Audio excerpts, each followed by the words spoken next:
Madam, आप मेरे shoelace बांध दोगे? मेरे से बंध नहीं रहे एक हाथ से। तेरा दिमाग खराब है?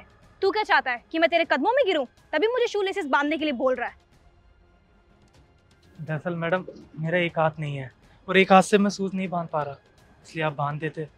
अगर तेरा एक हाथ नहीं है तो उसमें मेरा कसूर है। मेरी वजह से तेरा एक हाथ नहीं है, तभी मुझे लेसिस के लिए बोल रहा है। मैडम, अगर आपको शूलेस नहीं बांधने तो आप मना कर देते। इस तरीके से बदतमीजी क्यों कर रहे हो? अबे दो कौड़ी के इंसान, तुम जैसे लड़कों को ना बहुत अच्छे से जानती हूँ। लड़की देखी नहीं कि चले आए बहाने ढूंढने। मैडम, आप इस तरीके से गलत इंजाम क्यों लगा रहे हो मेरे पे? अगर एक और बकवास की ना तो यहाँ लोगों को इकट्ठा करूंगी और बोलूंगी ये लड़का मुझे छेड़ रहा है। क्या हुआ, कोई प्रॉब्लम है? सब ठीक है? सर, मैंने इन मैडम को मेरे शूलेस बांधने के लिए पूछा था और ये मेरे साथ बदतमीजी कर रहे हैं। मैडम, इनका एक हाथ नहीं है, नहीं बनते एक हाथ से। अगर आप इनकी हेल्प कर दोगी तो क्या हो जाएगा? शक्ल देखिए इसकी और कपड़े देखिए हैं। इन जैसे लोगों को ना मैं अपने घर का ड्राइवर भी ना रखूं। और ये मुझे अपने कदमों में गिराने की कोशिश कर रहा है, लेसिस बांधने के लिए बोल रहा है। और हाँ, अगर तुम्हें इतनी दया आ रही है ना तो तुम इसके लेसिस बांध दो।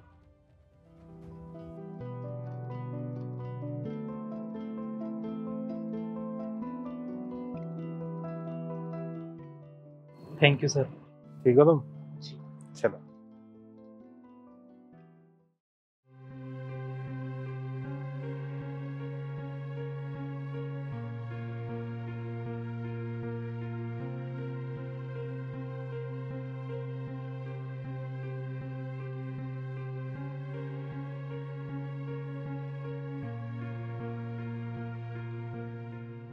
एक्सक्यूज मी, क्या आप मुझे बता सकते हैं कि मेरा इंटरव्यू कब तक होगा? आपका इंटरव्यू लेने के लिए बॉस ने मना किया है। आपको बताया नहीं किसी ने? व्हाट द हेल, मैं पिछले 2 घंटे से यहाँ बैठी हूँ, आपने मुझे बताया क्यों नहीं? और कहाँ है आपके बॉस? मुझे अभी उनसे मिलना है। उनका कैबिन उधर है, आप चाहो तो उनसे जाकर मिल सकती हो।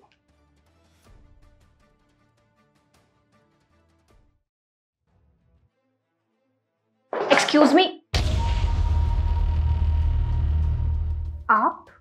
तुम अभी तक यहाँ? वो मेरा इंटरव्यू नहीं हुआ अभी तक, इसलिए। तुम्हारा इंटरव्यू यहाँ लेने की जरूरत ही नहीं पड़ी, क्योंकि तुम्हारा इंटरव्यू तो बाहर ही हो चुका था जब तुम उस सिपाही से बदतमीजी कर रही थी। सॉरी सर, वो एक्चुअली मैं उस टाइम थोड़ा जल्दी में थी, बस इसीलिए। तुम जल्दी में नहीं थी, ये तुम्हारा नेचर है। किसी और को नीचा दिखाने में तुम्हें मजा आता है।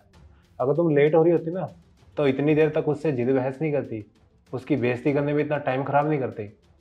और अगर तुम उसके लेसेस बांध देती तो शायद तुम्हारा टाइम भी बच जाता और आज तुम्हें ये जॉब भी मिल जाती। क्योंकि मेरे पापा ने मुझे एक बात सिखाई थी कि उस इंसान के साथ कभी काम मत करना जिसके अंदर इंसानियत ना हो। तुम्हारे अंदर इंसानियत है ही नहीं। तुम उन लोगों में से हो जो दूसरों की मदद तब करते हो जब तुम्हारा फ़ायदा हो। तो ऐसे लोगों के साथ मैं काम नहीं कर सकता। सर प्लीज एक बार मुझे एक चांस देके तो देखिए। चांस? चांस उन्हें दिया जाता है जिनके अंदर काबिलियत हो, कुछ करने का जुनून हो। तुम्हें तो सिर्फ लोगों की बेइज्जती करना या उन्हें नीचा दिखाना आता है। तो तुम्हें मैं अपनी कंपनी में जॉब देके अपनी बाकी एम्प्लॉय की बेइज्जती नहीं कर सकता। तो तुम जा सकती हो। सर प्लीज, ये जॉब मेरे लिए बहुत जरूरी है। तुम अब यहाँ खड़े होके अपना और मेरा दोनों का टाइम खराब कर रही हो।